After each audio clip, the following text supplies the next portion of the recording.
The endoplasmic reticulum lies just outside of the nuclear envelope and is made up of a number of tubules and sacs called cisternae. Now these cisternae are made up of phospholipid membranes, and these membranes separate the internal compartment of the endoplasmic reticulum called the lumen from the cytosol of the cell.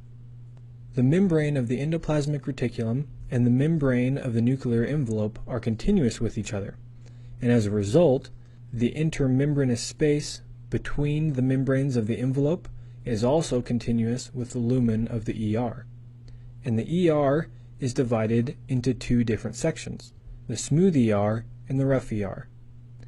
The smooth ER, shown here, is responsible for synthesizing lipids, metabolizing carbohydrates, and detoxifying drugs and poisons.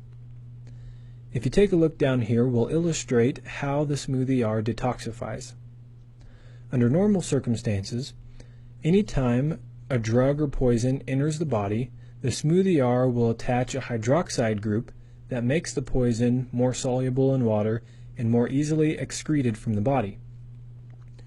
So if a person takes drugs or drinks alcohol excessively, this will induce the proliferation of the smooth ER so that the person can detoxify at a higher rate.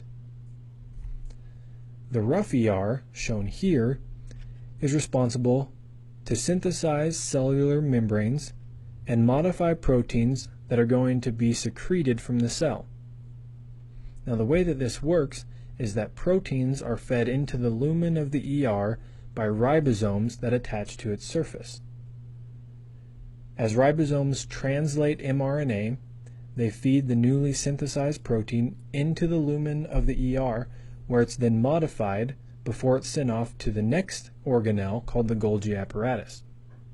Once the protein has been modified to a point in the ER, those proteins are packaged into a transport vesicle such as this, and those vesicles, which are simply small membranous sacs that bud off from the ER, are transported through the cytosol to the Golgi apparatus.